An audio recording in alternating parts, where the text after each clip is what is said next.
Hey everyone, and welcome to part 2 of this video about real estate English or property management in English. If you haven't seen the first video, watch it now. There's a link to the first video somewhere on the screen, so make sure to watch that now. This is the second part, as I said, and I will talk about these words here.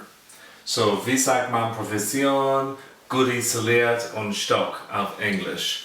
So imagine you work in a real estate agency and you're on the telephone and you're giving information to a potential tenant. You might need to say things like this: Verstellen 2% Provision in Rechnung, or die Wohnung ist im dritten Stock, or die Wohnung ist gut isoliert.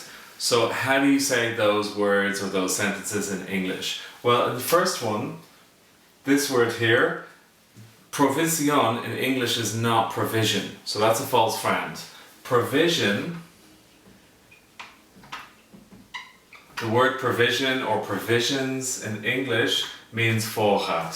So if you're going on a summer holiday or on a day trip to a lake or to the beach, you might need provisions. You might need food and drinks and a blanket to sit down on. But the word Provision in English actually means commission.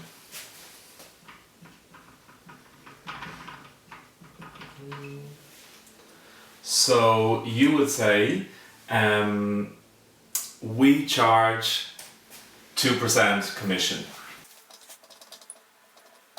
Or we charge 2% commission, or we include that in our invoice.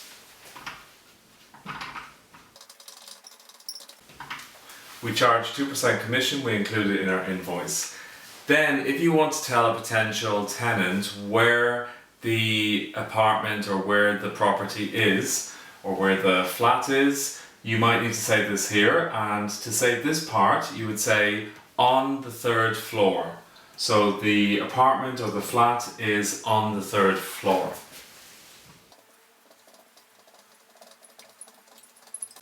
So here, you say it like this, so you might say it's on the ground floor, or it's on the 1st floor, it's on the 2nd floor, it's on the 3rd floor.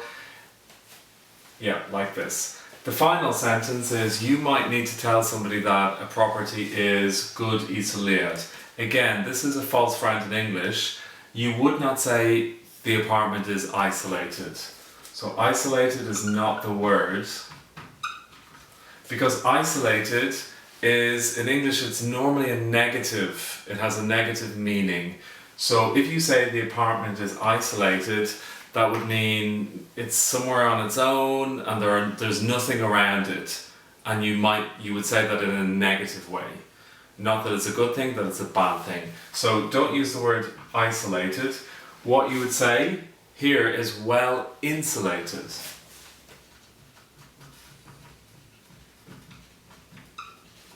Well insulated. So the flat or the apartment is well insulated. So they are your real estate English words for today. I hope you found this video useful. If you want to do a course, an intensive business English course in real estate English or property management in English, get in contact with me. My email is neil@neilcollins.ie, and I would love to give you more information. Thanks a lot for watching the video. If you want to see more video tips like this, just click on these videos here. Here are some examples before I tell you the explanation. Have a look at them and see, can you tell me the differences in the meaning of these words. So, mayor or mayor. So here we have 6 business English abbreviations, quite typical ones. Which of those do you understand? And in these 5 sentences, you have one mistake in every sentence.